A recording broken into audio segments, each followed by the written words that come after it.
Olá, começa agora o Panorama TVC. Nessa edição vamos falar sobre a prevenção do diabetes, doença que afeta milhões de pessoas em todo o mundo. Você também confere os últimos eventos realizados aqui no Poder Legislativo e sabe mais detalhes sobre o trabalho das comissões permanentes da Câmara. Nós começamos falando sobre os novos projetos de lei protocolados pelos vereadores e pelo Poder Executivo no Boletim Legislativo em Pauta. Olá, eu falo agora sobre as proposituras protocoladas na última semana aqui na Câmara Municipal de São José do Rio Preto. Deu entrada na Secretaria de Atividade Legislativa da Câmara projeto de lei de Jean Dornelas que institui diretrizes para a colaboração técnica entre o município e entidades representativas para o fortalecimento dos métodos adequados de resolução de conflitos. A proposta quer institucionalizar a mediação e conciliação como política pública na cidade de São José do Rio Preto. O vereador Alexandre Montenegro apresentou 3 projetos de lei que são os seguintes: o que altera a lei que dispõe sobre a instalação de câmeras de monitoramento de segurança nas creches e escolas públicas municipais, o que altera a lei que dispõe sobre a política de incentivo à doação de sangue, órgãos e tecidos. A proposta busca ampliar a atividade da legislação vigente por meio da inclusão de mecanismos de apoio institucional, incentivo à realização de campanhas e utilização de espaços públicos e fortalecimento com parcerias a entidades ligadas à área da saúde. E o que aumenta a abrangência do programa Banco de Ração, expandindo o programa para contemplar também utensílios, medicamentos veterinários e outros insumos indispensáveis aos cuidados básicos dos animais. O vereador professor Tadeu protocolou o projeto que declara de utilidade pública a OSC primeiro ato. Renato Pupo é autor da proposta que institui o Dia Municipal do Representante Comercial, a ser comemorado anualmente em 1º de outubro. O prefeito Fábio Cândido vetou totalmente o projeto de Rossini Diniz, que altera as regras para a instalação de parklet, diminuindo de 15 metros para 5 metros a distância mínima da esquina da rua transversal. Também foram protocoladas 232 indicações, 11 moções e 41 requerimentos.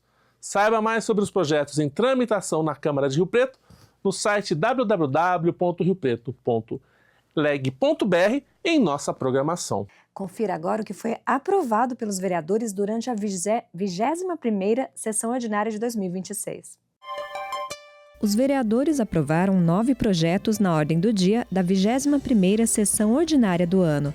Entre eles, projeto de lei complementar do Poder Executivo em segunda discussão, que concede remissão do IPTU sobre os lotes situados nos loteamentos irregulares Alphaville entre os anos 2000 e 2016. Também foi aprovada em segunda discussão proposta do vereador Paulo Paulera, que reduz valor de multas referentes a taxas para construções com avanço sobre o recuo para as vias públicas, recuo lateral, de fundo e taxa de ocupação superior ao máximo permitido. Foi aprovado o mérito de projeto de lei de autoria do Poder Executivo, que abre no orçamento fiscal do município crédito adicional especial no valor de R$ 407 mil, oriundo da emenda parlamentar de autoria do deputado federal Geninho Zuliani, destinado à execução de obras no Pet Parque Municipal.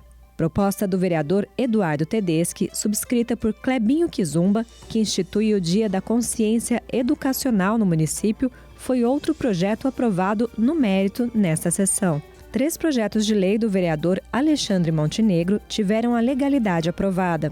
O primeiro determina que os condutores de veículos do transporte público coletivo permitam embarque e desembarque de mulheres após as 8 da noite em qualquer local no trajeto regular da linha onde seja permitido estacionamento, mesmo que nele não haja ponto de parada regulamentado. Os demais projetos do vereador são o que institui a aplicação de multa para indivíduos que intencionalmente depredam bens públicos, instalações ou interrompam serviços no município, e o que determina o prazo mínimo de 1 semana para que o condutor que não fizer o pagamento da tarifa referente ao estacionamento rotativo da área azul possa realizar o pagamento antes da aplicação da multa. Ainda nesta sessão, os vereadores aprovaram proposta de Jonathan Santos, em primeira discussão, que institui o programa Patrulha Segurança Presente, voltado à promoção de ações de segurança comunitária, prevenção e cidadania.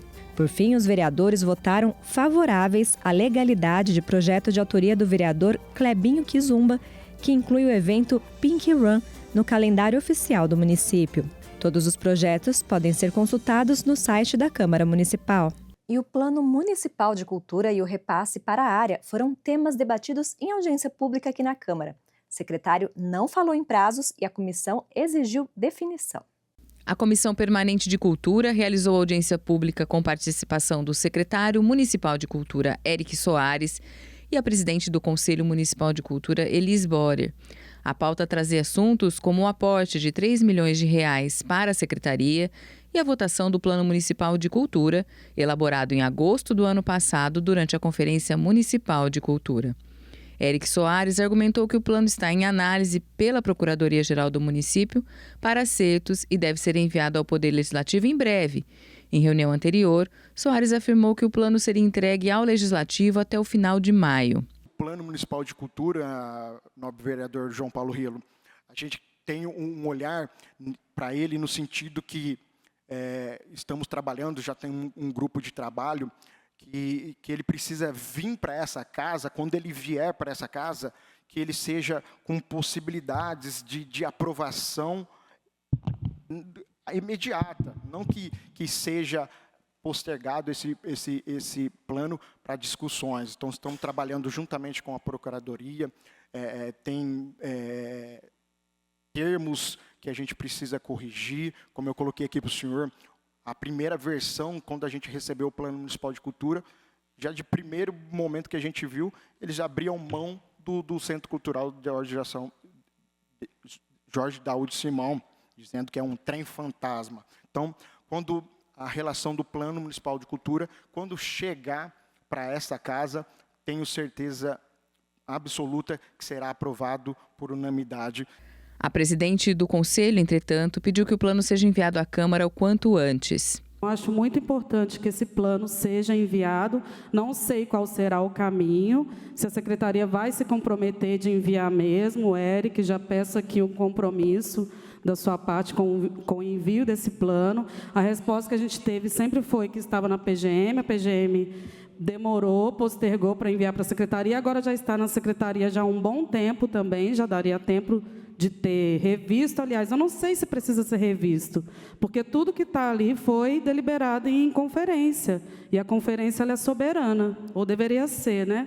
Então, não sei o que querem fazer. O prefeito disse para mim, em reunião com a mesa diretora, que o plano é inconstitucional. Eu gostaria de saber quais são as inconstitucionalidades deste plano. E, repito, nós temos o direito até de ter o plano negado por essa casa, mas o envio tem que ser realizado. A respeito do aporte de R$ 3 milhões, o secretário afirmou que o valor está atrelado ao financiamento firmado com a Caixa Econômica Federal. Ao ser questionado sobre prazos, Soares respondeu não saber quando poderá ser feito esse repasse. Entre os assuntos levantados durante a audiência, também está a atuação da ESP Produções em eventos culturais da cidade. O Conselho Municipal de Cultura recebeu uma denúncia de que haveria um conflito de interesses, já que o secretário é sócio da empresa. Não tem documento, essa denúncia que foi feita sobre as datas, as pautas, não tem documento que prova, não foi comprovado nada a ligação da ESP. A partir do momento que a ESP, foi minha empresa, é a empresa da minha esposa e eu sócio, não consta nenhum documento, nenhum contrato com a prefeitura. Não tem nenhum contrato desde que assumi, estando na Secretaria de Cultura como assessor, nunca, aliás, dentro de 18 anos para trás, eu nunca fiz, a ESP, a minha produtora, nunca fez um contrato com a prefeitura e muito menos agora estando na gestão pública. Ao final da reunião, o presidente da Comissão de Cultura, o vereador Abner Tofanelli, exigiu um documento elaborado pelo Executivo, firmando prazos para a realização do aporte de R$ 3 milhões e de envio do Plano Municipal de Cultura para ser analisado pelos vereadores. E outra audiência realizada no plenário da Câmara debateu o projeto do vereador Jean Dornelas, que institui o programa Escola da Família em Rio Preto. A Comissão Permanente de Defesa da Vida e da Família da Câmara de Rio Preto realizou audiência pública para debater o projeto de autoria do vereador Jean Dornelas, que institui em Rio Preto o programa Escola da Família. A audiência foi presidida pelo vereador Felipe Alcalá e teve também a presença do vereador Jonathan Santos, membro da comissão, além do autor da proposta em discussão. Os vereadores fizeram críticas a professores que falam sobre ideologia de gênero ou política nas escolas. Afirmaram que o projeto protege a liberdade de crença e o direito dos pais a orientar a educação dos filhos. Foram convidados para o debate o pastor Rivaldo Castrequini Pertz, presidente do Fórum Missão Cristã, o pastor Oswaldo de Jesus Fantasia, presidente do Conselho de Pastores de Monte Aprazível, e o presidente do Conselho de Pastores de Mirassol, Eduardo Gonçalves. Eles elogiaram a criação do projeto e discursaram sobre a preservação dos valores cristãos. Representando a Secretaria Municipal da Educação, a assessora Cássia Neves falou sobre a atuação dos profissionais nas escolas de Rio Preto e agradeceu a presença dos pais de crianças na audiência. Depois da fala dos convidados, o público presente teve a oportunidade de se manifestar a favor ou contra a proposta, que segue em tramitação na Câmara de Rio Preto. Os estudantes que integram o programa Câmara Jovem 2026 se dedicaram à votação dos primeiros projetos de lei do grupo. Veja como foi. A Câmara Jovem de São José do Rio Preto realizou em junho a 3ª sessão ordinária do ano. Durante o programa, que é coordenado pela Escola do Legislativo, estudantes de escolas públicas e privadas vivenciam o ambiente parlamentar e se capacitam em noções básicas de política. Na sessão, os vereadores jovens se dedicaram pela primeira vez à votação de projetos de lei de integrantes do grupo. 14 propostas foram aprovadas. De autoria de Miguel Arthur, subscritos pela vice-presidente jovem Maria Júlia Reis, foram aprovados 5 projetos. As matérias criam um programa de fiscalização e limpeza de terrenos abandonados, o Programa Municipal de Incentivo à Contratação de Jovens, a Feira Municipal do Pequeno Empreendedor, o Programa Compre do Bairro, para incentivar o comércio local e pequenos empreendedores, e a proposta que trata sobre prevenção, combate e responsabilização por atos de vandalismo contra o patrimônio público. Na sequência, os parlamentares jovens aprovaram 2 projetos de Lucas Augusto Ferreira. O primeiro cria o Programa Municipal Remédio Mais Perto e o segundo estabelece o Programa Municipal Cidade Sem Escorpiões. O presidente da Câmara Jovem, Heitor Strini, teve 7 propostas aprovadas. As matérias tratam da criação de programas de incentivo à leitura do Código Tributário Nacional e do Código de Defesa do Consumidor, e as demais incluem no calendário oficial do município a celebração de datas de fundação de diversas instituições. As propostas contemplam Guarda Municipal, Defesa Civil, PROCON, o Regime Próprio de Previdência Social de Rio Preto e o Colégio Batista Rio Pretense. Os projetos do Parlamento Jovem voltam à pauta em breve para serem analisados em segunda discussão. Depois disso, as propostas são submetidas à votação simbólica, em sessão ordinária da Câmara Municipal. Se os poderes executivo e legislativo tiverem interesse, podem se basear nas propostas jovens para apresentar projetos de lei do mesmo teor. Agora o Panorama TVC faz um breve intervalo e no próximo bloco eu trago informações sobre o trabalho da FAMEP para a prevenção do diabetes em São José do Rio Preto. Nós voltamos já.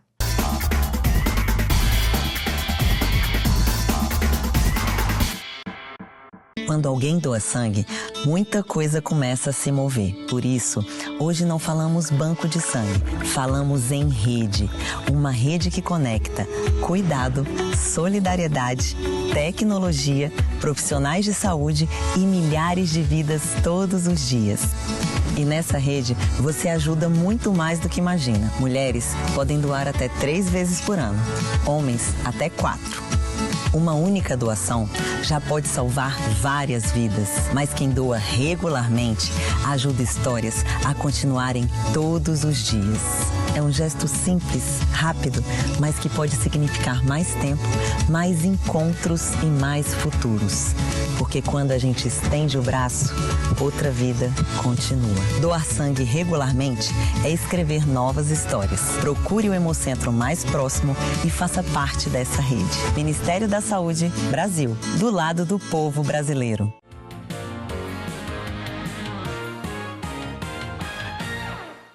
Os postos de combustível de São José do Rio Preto são obrigados a divulgar os percentuais com a diferença de preço da gasolina e do etanol. A diferença de preço dos combustíveis deve ser exibida em placa com fundo amarelo e letras em vermelho. A placa deve estar próxima ao painel de preços da gasolina ou etanol. O objetivo da divulgação do percentual é facilitar a escolha do motorista que tenha veículo tipo Flex. O posto que descumprir a lei fica sujeito à multa de 10 unidades fiscais do município por dia, até o cumprimento da exigência. Mais informações sobre esta e outras leis em vigor estão disponíveis no site da Câmara Municipal.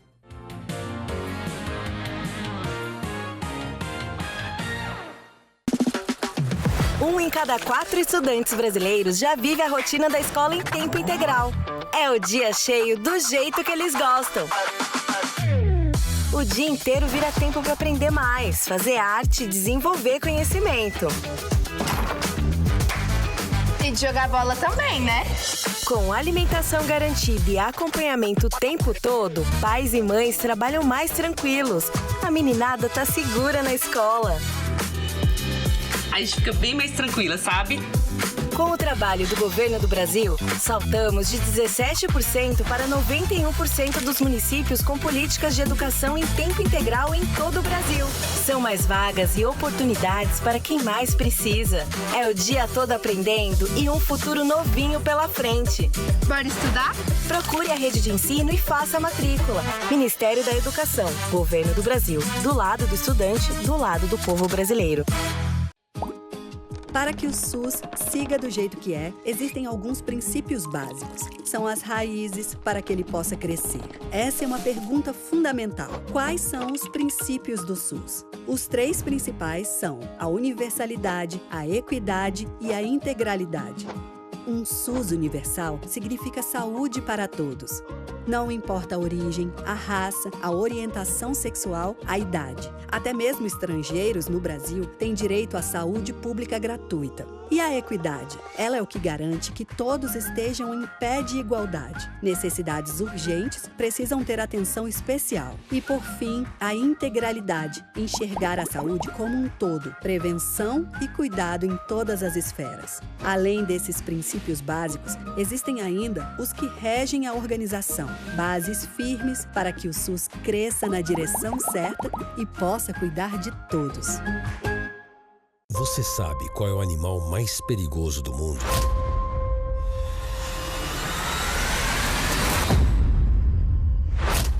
É o mosquito. Ele pode transmitir a dengue, zika, chikungunya. Para acabar com o perigo, elimine a água parada de pneus, garrafas, lixeiras e pratos de vasos. Não crie seu maior inimigo no quintal. Você já parou para pensar por que tanta coisa no SUS começa aqui, na Unidade Básica de Saúde? É porque a UBS é uma das portas de entrada do SUS, com acolhimento, orientação e avaliação do que cada pessoa precisa. Primeiro, a equipe escuta, entende os sintomas e avalia o caso. Muitas vezes, o problema já pode ser resolvido aqui mesmo. A UBS é importante porque acompanha a saúde da pessoa de forma contínua. A gente avalia, orienta, pede exames e acompanha o tratamento.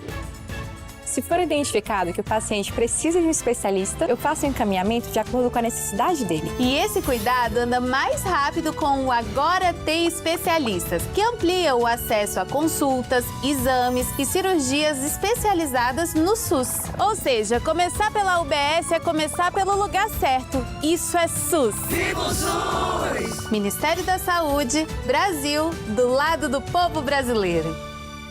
Chat.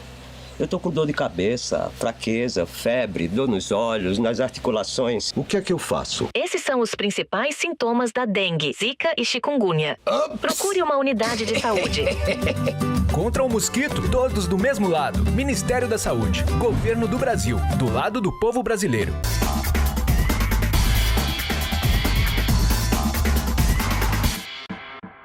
Panorama TVC está de volta e nesta sexta-feira é celebrado o Dia Nacional de Prevenção do Diabetes, doença que tem apresentado crescimento entre pessoas de todas as faixas etárias no Brasil e no mundo. Para falar sobre esse assunto, nós convidamos a enfermeira e professora doutora Cleia Rodrigues, representando a Faculdade de Medicina de Rio Preto. Cleia, muito obrigada pela sua presença, por ter aceito o nosso convite. Eu que agradeço.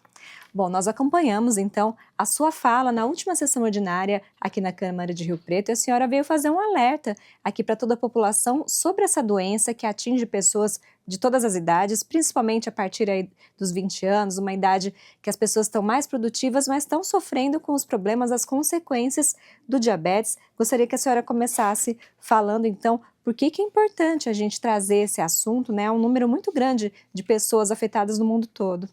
É verdade. É importante essa orientação para que a gente possa falar de educação em diabetes, que é uma das modalidades importantes que a Sociedade Brasileira de Diabetes se preocupa, e também a Federação Internacional de Diabetes. Então, a federação ela é um órgão que ela estima, né, o número de pessoas diabéticas no mundo. É um panorama global que identificou que pessoas de 20 a 79 anos têm diabetes no mundo. E que essa expectativa ela vai aumentar para 2050 para 589 milhões de pessoas em todo o mundo. Então, nós viemos aqui realmente fazer um alerta para que a gente possa educar, orientar as pessoas, para que tenham cuidado, para aqueles que já sabem que são pessoas com diabetes e aquelas pessoas que podem vir a desenvolver, porque existe uma variáveis de situações que pode ser evitada. Nós temos então esses dados, 589 milhões de pessoas e a projeção para 2050, 853 milhões, é um aumento aí considerável nesse período, não é? E como é que está a situação no Brasil? Também segue essa tendência? Nós temos uma tendência muito alta, a expectativa é que aumente 49% dessas pessoas diabéticas no Brasil também. E o Brasil é o 6º país com o maior número de diabéticos, né?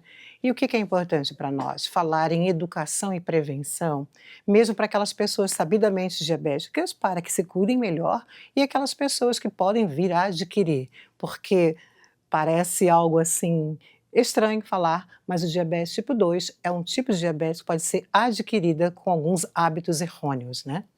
É bom para o pessoal entender, quem está nos assistindo, o que é o diabetes, o que ele causa no nosso organismo. Isso, o diabetes mellitus é uma doença crônica, não transmissível, que ela, na verdade, ela é um misto de algumas anormalidades. Dentre elas, uma subutilização da insulina. A insulina é um hormônio que carrega o açúcar, falando de maneira mais simples, a glicose, para dentro das células, né? Para que a gente tenha energia, vitalidade, e estejamos aqui conscientes, orientados, conversando.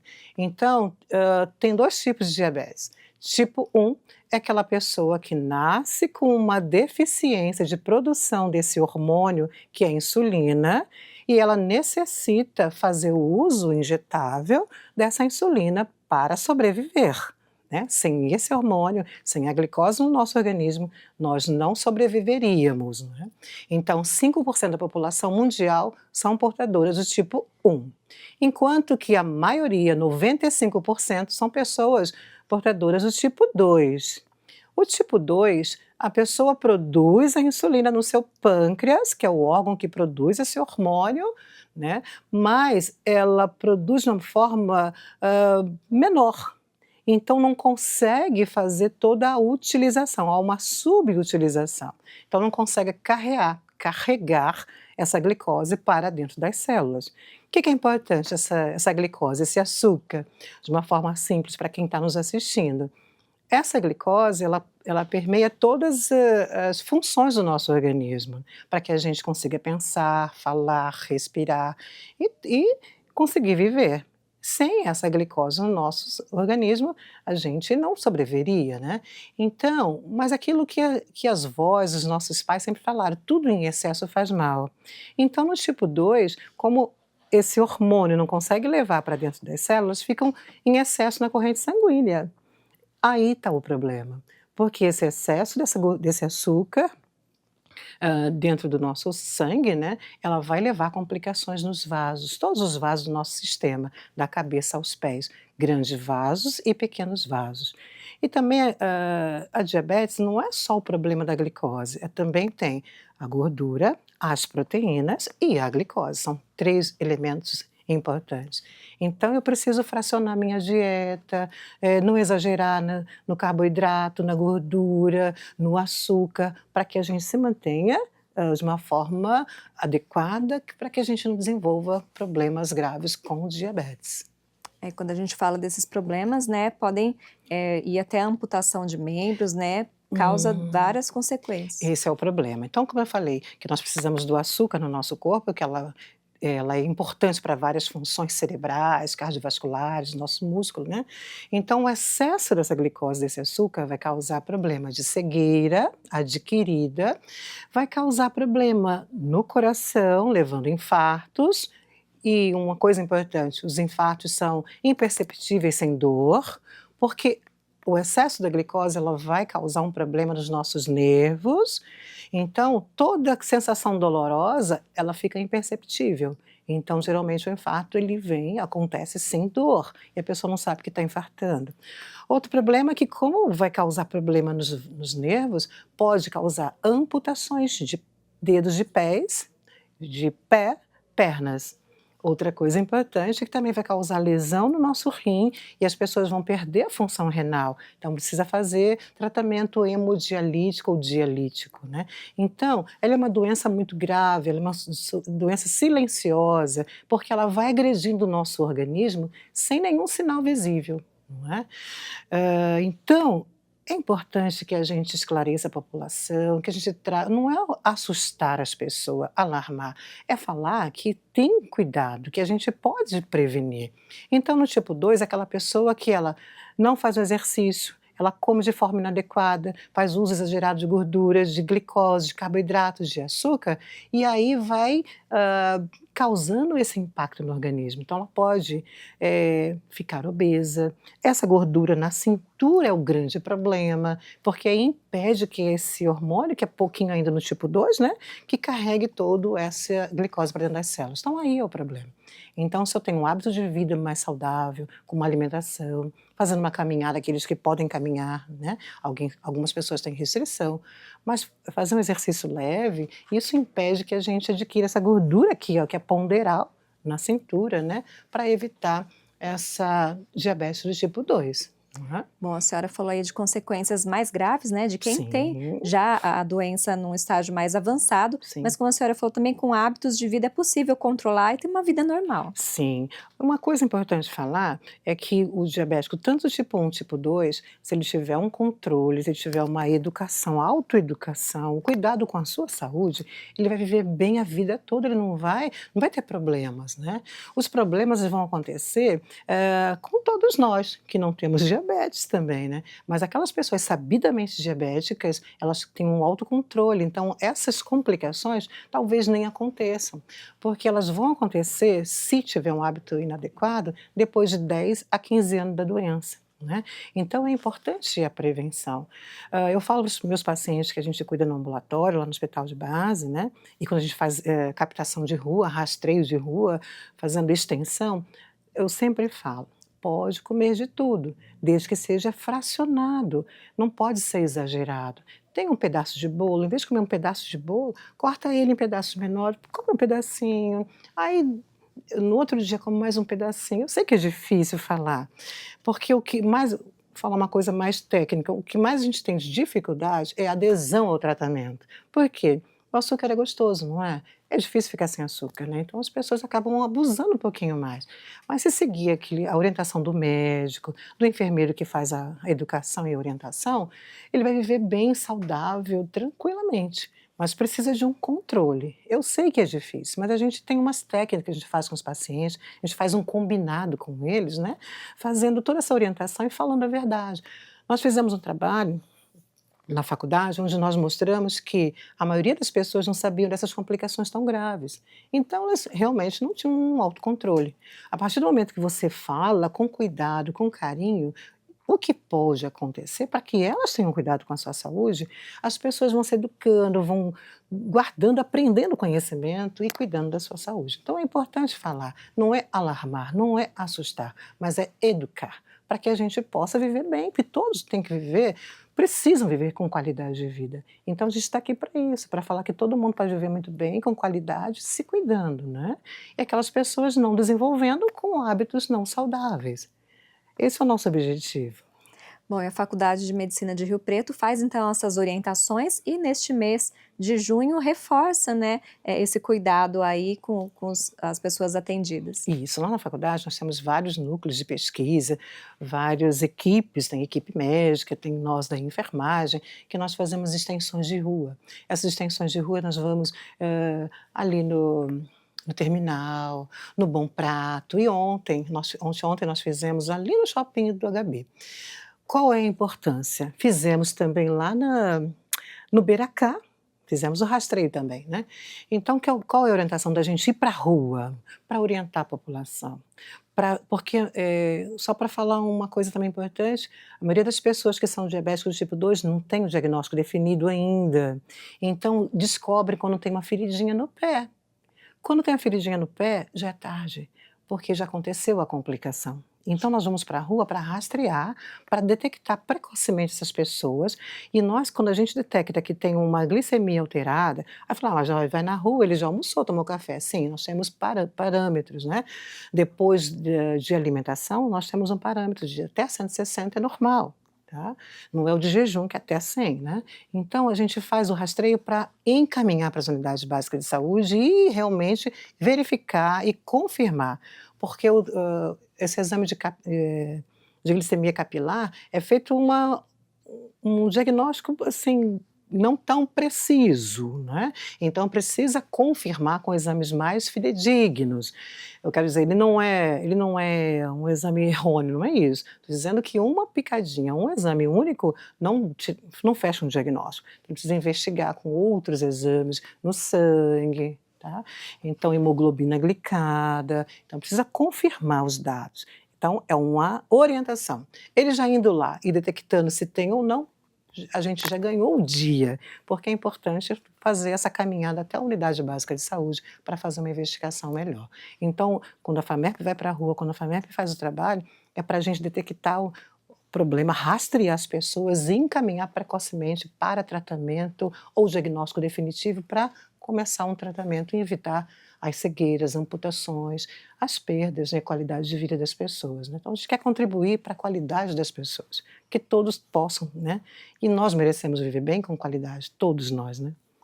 O paciente, então, com todas essas orientações, já está encaminhado, né, para dar o primeiro passo, né, para se tratar. E é uma questão que envolve a família toda também, Com né, certeza. desse paciente, que tem que apoiar também nesses Com bons certeza. hábitos de vida. Sim. E eu queria que a senhora falasse também em relação às crianças. A gente tem visto muita criança já com diabetes.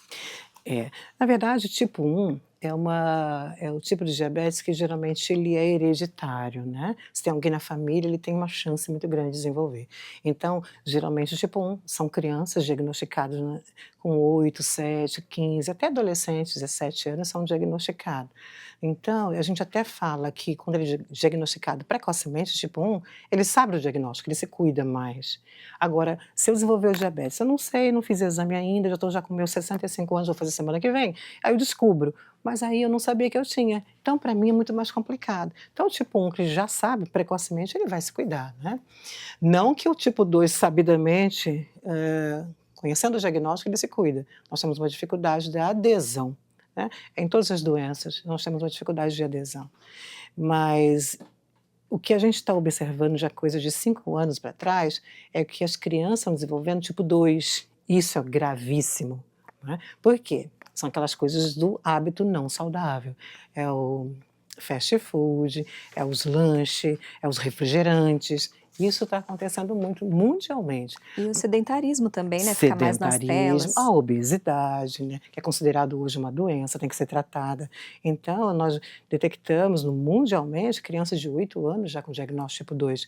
E nós falamos disso há 30, 40 anos atrás, que o tipo 2 acontecia depois dos 42 anos. Hoje não mais. Então, a gente não pode afirmar mais. Está vindo numa idade mais precoce. Então, para nós estarmos fazendo as campanhas de rua, as extensões da universidade, é importante para a gente esclarecer a população para se cuidar.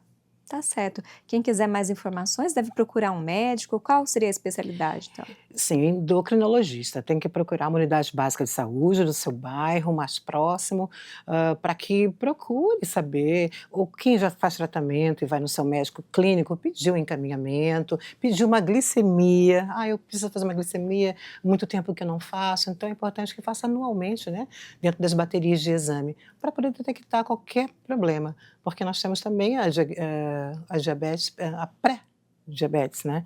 Que antigamente falava que não acontecia, mas é diagnosticado. A Sociedade Brasileira fala disso, a Federação Internacional de Diabetes fala da pré-diabetes. É importante saber porque ela tem cura. Não é? É só fazer um tratamento, melhorar a dieta, fazer um exercício que a pré-diabetes não desenvolve diabetes. Então, nós temos meios para evitar. Gasta-se milhões, foram quase 5 trilhões de dólares gasto com cuidado com os pacientes, né? Mas eu nem falo tanto de dinheiro gasto, eu falo da qualidade de vida de cada um, não é? Então, é importante cuidar, é importante prevenir e para que a gente não tenha essas ocorrências tão graves. Tá certo, Cleia, muito obrigada pela sua participação hoje. Com certeza, aí fez um alerta para toda a população, né?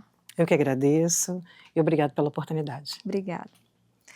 Bom, retomando então, Panorama TVC, o principal projeto do prefeito Fábio Cândido começa a sair do papel.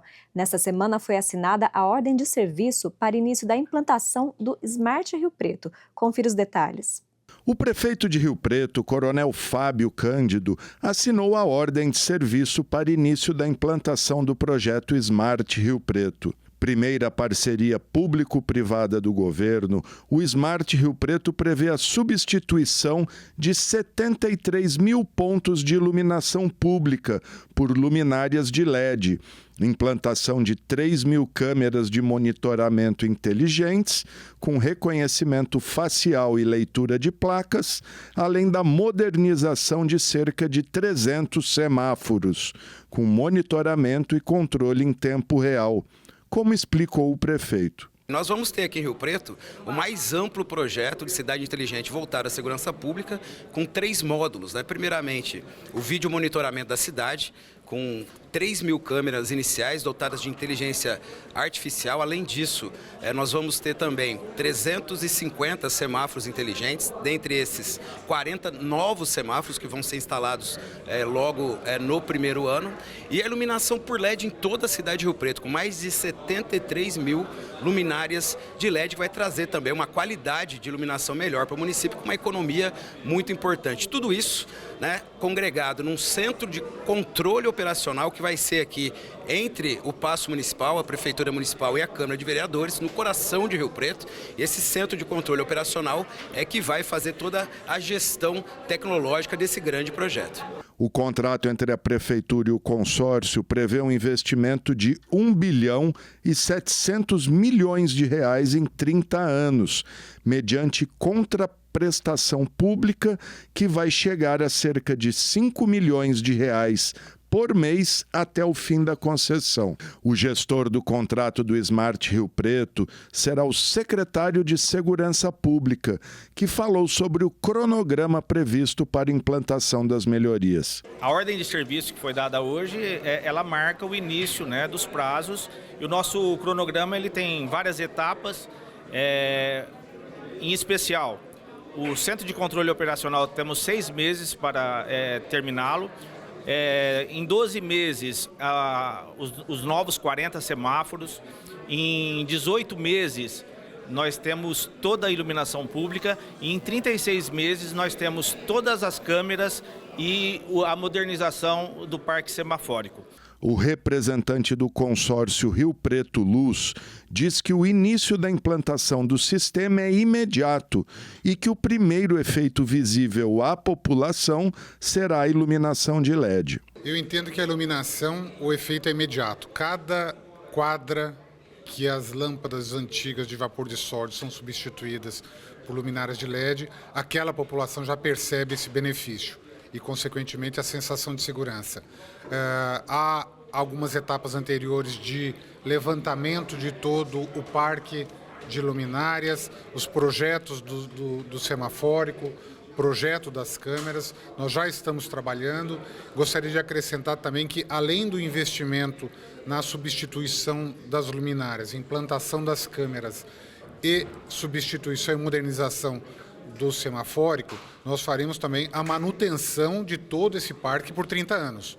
Portanto, uma luminária que queimou, nós teremos equipe 24 horas que fará a substituição tão logo seja detectado esse problema. Ney Moreira garante que em uma semana o Rio Pretense já vai sentir a diferença na iluminação por toda a cidade. Da iluminação, nós já estamos prontos para iniciar a manutenção. Então, daqui, acredito, uma semana, você já verá caminhão da CR Pelus transitando na cidade, assumindo essa manutenção que hoje é feita pela Prefeitura e pela CPFL. Nós estamos desenvolvendo justamente um plano de ataque em conjunto com o secretário e teremos muitas frentes. Então, acho que a cidade toda vai perceber equipe trabalhando em todas as zonas da cidade. Participaram da solenidade que marcou a assinatura da ordem de serviço o vice-prefeito e secretário de obras, Fábio Marcondes, representantes das cúpulas da Polícia Militar, Polícia Civil e Corpo de Bombeiros, secretários do governo, o presidente da Câmara, Luciano Julião, além dos vereadores Alex de Carvalho, Anderson Branco, Bruno Marinho, Bruno Moura, Celso Peixão, Felipe Alcalá, Jonathan Santos, Kleber Kizumba, Professor Tadeu e Robson Risse. E atenção a uma boa oportunidade de qualificação e geração de renda. O projeto Sabor que Transforma promove o Festival do Morango com cursos gratuitos de culinária. Veja como participar. O Fundo Social de Solidariedade de São José do Rio Preto, em parceria com a Secretaria Municipal do Trabalho e do Emprego, abriu novas turmas do projeto Sabor que Transforma, que oferece oficinas gratuitas de culinária. O objetivo é promover capacitação, estimular o empreendedorismo e ampliar as possibilidades de geração de renda por meio da gastronomia. Ao longo do mês de julho será realizado o Festival do Morango, com 5 oficinas com temas que variam entre a produção de doces e salgados com potencial de comercialização. Cada turma contará com 12 vagas. As atividades podem contribuir tanto para o aperfeiçoamento pessoal quanto para a criação de novas oportunidades de trabalho. Os cursos oferecidos são morango do amor e bolo de chocolate, tortinha de morango e tortinha salgada, bolo de confeitaria com morango, morango do amor e bicho de pé, e oficina de esfirras. As pré-inscrições devem ser realizadas por meio da seção Cursos Disponíveis no site do Balcão de Empregos da Secretaria Municipal do Trabalho e do Emprego. As vagas serão preenchidas conforme disponibilidade. O telefone do Fundo Social de Solidariedade é 3214-9010. Matheus Camargo para a TV Câmara, o canal do Legislativo. Vamos falar agora de oportunidades no mercado de trabalho. O Balcão de Empregos da Prefeitura tem mais de 1.000 vagas disponíveis. Confira as principais oportunidades.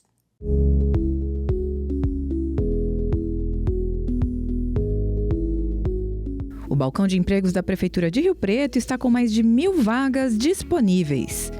Entre os destaques estão 50 vagas de representante comercial, 42 postos de atendente, 30 oportunidades para quem deseja atuar como auxiliar de produção em indústria do ramo de pré-moldados de concreto e também 30 vagas para profissionais que executam serviços de marido de aluguel. O balcão lista ainda 13 vagas para o trabalho de encanador, 15 para merendeira, 10 postos de trabalho para açougueiro e mais 10 vagas para auxiliar de açougue. Para ver a lista completa, acesse o site da Câmara. No menu, que fica na parte superior do portal, é só clicar em Câmara, depois em Utilidade Pública e, na sequência, Balcão de Empregos. Você também pode conferir a lista completa e se candidatar aos cargos no site da Prefeitura. Basta acessar riopreto.sp.gov.br/Balcão Empregos. O Balcão é um serviço da Secretaria Municipal de Trabalho e Emprego que fica na rua Pedro Amaral, número 1282, no Parque Industrial. E esta edição do Panorama TVC termina aqui. Lembrando que este programa e suas reportagens estão disponíveis no nosso canal do YouTube TV Câmara Rio Preto. Todas as informações do Legislativo Riopretense você encontra no nosso site riopreto.sp.leg.br e também nas nossas redes sociais. Nós estamos no Facebook e no Instagram. Obrigada pela audiência e até o próximo programa.